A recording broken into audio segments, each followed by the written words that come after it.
مجھے میسیجز آتے ہیں فلانے نے چھوڑ دیا ہے، اتنے ٹائم سے کھانا نہیں کھا رہی ہوں، ڈپریشن میں ہوں، بھائی فلانے نے چھوڑ دیا ہے، یہ ہو رہا ہے وہ ہو رہا ہے. لڑکوں کی بھی پریشانی ہے، لڑکیوں کی بھی پریشانی، اور مجھ سے زیادہ آپ کو یہ میسیجز آ رہے ہوں گے. طیب بھائی میں آپ کو ایک بات بتاتا ہوں، جو لڑکی آپ کو یہ میسج کر رہی ہے نا کہ میں کھانا نہیں کھا رہی، میں ڈپریشن میں ہوں، میں ذہنی مریضہ بنی جا رہی ہوں جسٹ بیکاز آف کہ وہ مجھ سے بات نہیں کر رہا، اس نے وفا کے وعدے کیے ہیں لیکن اب وہ وفا نہیں کر رہا، بے وفائی کر رہا ہے، اس لڑکی سے میں پوچھتا ہوں کہ تم نے اس لڑکے سے ریلیشن میں آنے سے پہلے کتنی بے وفائیاں کی ہیں؟ کیا کبھی اس کو سوچا تم نے؟ ایک لڑکی جب کسی غیر مرد کے ساتھ ریلیشن میں آتی ہے نا تو وہ سب سے پہلا جو دھوکہ دیتی ہے، سب سے پہلی جو بے وفائی کرتی ہے وہ اپنے ماں باپ سے کرتی ہے،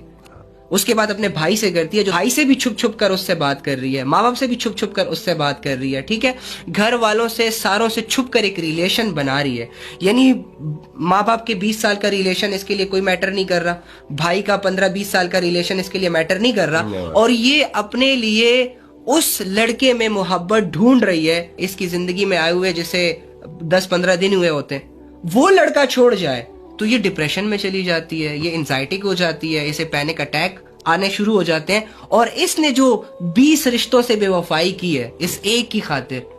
تو سوچیں غلطی تو اس کی بھی ہے نا. تو ظاہر سی بات ہے جب آپ غلطی کریں گے تو سزا تو ملے گی، تو یہ ڈپریشن سزا ہوتا ہے. اینڈ یقین کریں یہ جو ڈپریشن ہے نا، یہ تو ایک بہت بڑی نعمت ہے، بہت بڑی دولت ہے کہ کم سے کم آپ کو اندر سے ایک آواز آ رہی ہے کہ تم جو کر رہی ہو یا جو تم کر رہے ہو وہ غلط ہے، تمہاری زندگی ڈسٹریکٹ ہو چکی ہے، تم جن کاموں کو کامیابی سمجھ کر اس کی طرف بڑھ رہے ہو انہی کامیابیوں میں تمہیں لذت مل سکتی ہے، شہرت مل سکتی ہے، لیکن سکون نہیں مل سکتا. لہٰذا آپ ڈپریس ہو جاتے ہیں، لہٰذا آپ انزائٹک ہو جاتے ہیں، اور یہ آپ کے پاس ایک بہترین آپشن ہوتا ہے موو آن ہونے کا کہ ساری چیزیں چھوڑو، دفع کرو، بھاڑ میں جائے، لات مارو، اپنی اچھی زندگی اللہ کے ساتھ شروع کرو. لیکن وہی بات کہ ہم ثبوت بھی دیکھ لیتے ہیں، ہمیں پتہ بھی چل جاتا ہے کہ یہ بندہ لائل نہیں ہے، اس بندے کا اصل چہرہ بھی ہمارے سامنے آ جاتا ہے، اس کی نیت بھی سامنے آ جاتی ہے، اس کی ارریسپانسبلٹیز بھی اللہ ہمیں دکھا دیتا ہے، اور اس کے باوجود ہم یہ سوچتے ہیں کہ نہیں یار محبت کے ہاتھوں اتنے مجبور ہو گئے ہیں کہ اسے چھوڑنا تو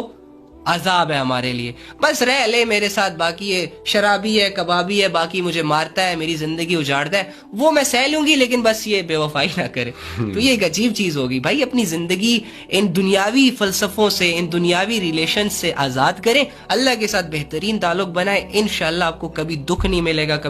کبھی پریشان نہیں ہوں گے. اور اللہ کہہ رہے ہیں نا الا بذکر اللہ تطمئن القلوب، بس بات ختم.